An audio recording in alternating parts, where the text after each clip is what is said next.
Welcome to my face. I'm James, and this is Transformation.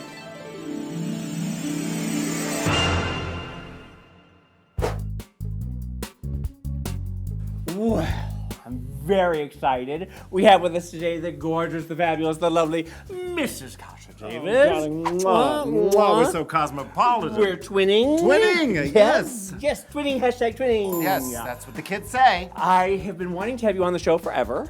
Ditto. I know, you've been very busy. Well, thank God. I mean, it's what you got to do when you get on RuPaul's Drag Race. You hope to get a couple bookings. One or two gigs along the way. One of the most exciting things about you that I just learned today is that your Granny Mae was in Vaudeville. Vaudeville. She was a whistler back in her day. What does that even mean? Well, that's exactly right. So when I was a kid, I would look at all these different photos and things, and she would be standing on stage in these fabulous She was like a glamour gal. Gal. And she would come out on stage and she would whistle. And she had, so she'd whistle, but she'd host the show. So she'd bring in all the But you would just come, like, whistling was like a thing. Like, you would come out and whistle a song. They would whistle a song. Do you think that Mrs. Kasha Davis channels your grandmother? Absolutely. She had her beauty salon. I would sit in that salon, and my grandfather would be like, "You can't sit in there too long. You're going to turn into a fairy." Yeah, so that's exactly what happened. So, speaking of, though, what are we going to be doing today? Well, I figured, since I'm considered a hashtag basic bitch. Basic bitch. Basic, that's it. I don't know if you can just sort of put the camera over on that for a second, because talk about your basic bitch. Yeah, it's just basic. It's the basic colors. We have a purple, of dusty rose. The way that I look at this is that if I'm going to do anything with you, I'm going to go right back to those basic drag roots, and we're going to do Liza Minelli.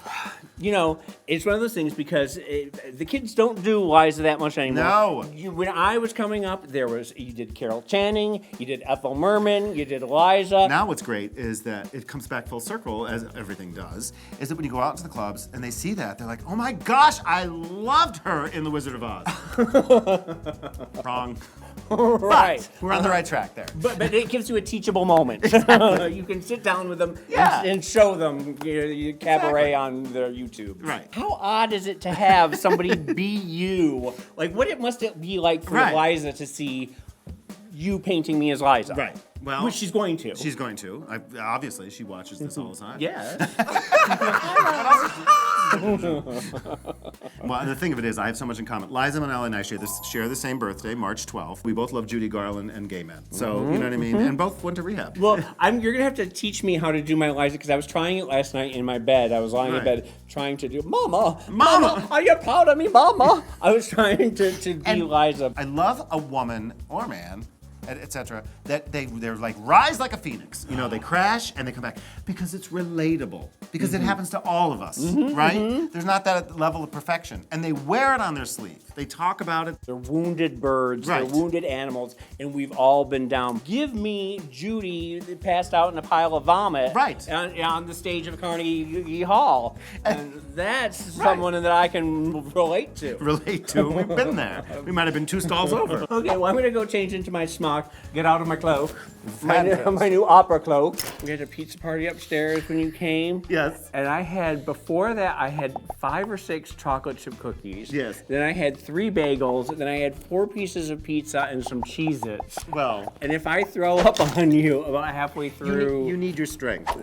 The primers are the best. Not only are they good for, the health and the wellness of your skin, but they're also good for the fact that you don't use as much foundation. Oh, is that a fact? Because it doesn't sink in as much? It just glides over the top of your skin, and then it's easier for removal. A bunch of kids have said, she's basic. I'm not insulted by that. I'm emulating the celebrities of the past, and they were these glamorous divas. Who did not need to have cut at creases and this and that. It was like a basic in the 50s and 60s. There was the wingtip, there was the red lip, a little rouge, and you were good to go. Back when I watched Dynasty with my mother, I don't know whether I had an erection for Alexis Coley Carrington or the first gay man or Blake's Money. I wasn't sure. Al Corley, that first Steven, and they would never let him. They would go in for a hug and it would fade to black. Yes. They could never even touch each other. You're like, something's going to happen. Or they would close the door and then you would imagine that they kissed. Right. Because you couldn't show that on TV. people picketed and they Yes. were outraged. Exactly. I couldn't watch Dynasty. I wasn't allowed to watch soap. I had to sneak up and watch it. Oh my God. It's true. No. That's what it was like. Saginaw, Michigan. I know small northern towns. Yeah. And so that whole story and all those types of experiences I put into the one-woman show, and I laugh at myself. And it's there are some serious moments, and it's a roller coaster. But by the end, it talks about really loving and accepting yourself, and that's the goal in life. And it deals with my battle with alcoholism as well. And from the first minute I tasted alcohol, I knew it was a problem. Yeah. I knew that it was like, this is way too. There's too something. And in going, and I talk about this again in my one-woman show. I walking into the first gay bar. I was just so overwhelmed with anxiety. The long and short of it is that alcohol became that tool that would calm me down. What are we doing here? We're just giving you a little contour that we're going to blend in. And just don't worry about the harsh lines. Yeah, no, believe me, I know.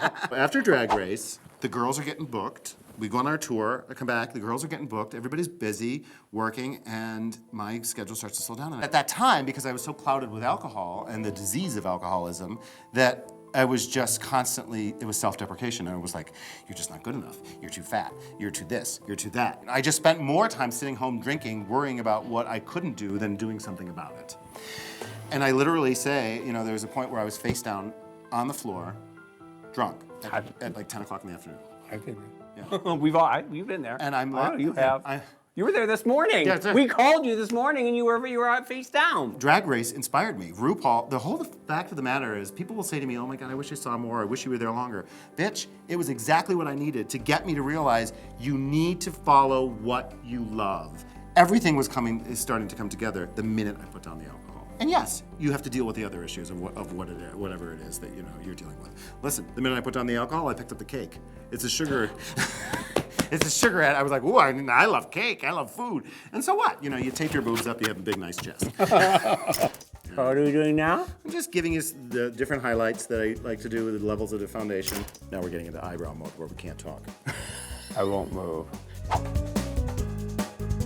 Now, are you an artist? Can you draw? Yeah, I mean, I've loved it my whole life. I do all kinds of like pastel work. I imagine you as a watercolor. Yeah, well, no, it's just very abstract. I mean, and especially when I was like hammered, I would just like put this stuff on the floor and be like, rah, and come out, and they're all penises.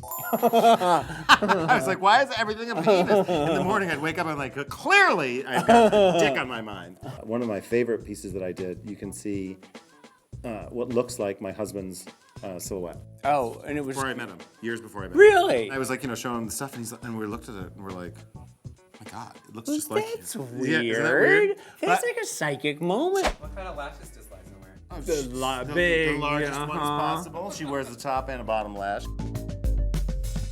I had been listening to RuPaul. My great uncle he's like, what's that song? Shantae, Shantae, Shantae. And he's singing out, and I was like, you're not supposed to listen to that.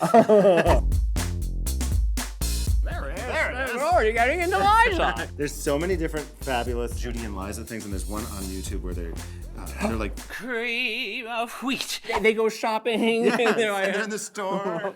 Hold on, I want to watch it real quick. This is so good. The cream of wheat. Oh my goodness. There's always laughter in her voice. Unless there's tears. Unless there's tears. So now, with our fabulous costume that is made by Chad Michaels. Is it? Oh, good. Chad Michaels' husband, Adam. So, yeah. I only go to the best. I'm not Amish. I don't make my own clothes. Okay. Am I going to fit into your outfit? Absolutely. We have the same shapes. Okay. Well, I'm going to go change into my outfit, and then we're going to do a little number. Right. Cream of wheat. Cream of wheat. It's me. It's James and James. I'm Liza. I didn't even know it was me, did you? Sarah was there, and she said, Liza, Florence Henderson is looking for you. And I said, that old bitch. It wasn't what you call a blushing flower. As a matter of fact, she runs it by the hour. I got a slight hip problem. My hip isn't what it used to be. Mama, Give her a do you love me, Mama? Do you approve of me? Thank you, darling. Mwah. Yay, mwah. Cosmopolitan. Hey, don't forget to subscribe. to Wow Presents. Thanks, Mama. Thanks, Mama. That's a cream of wheat.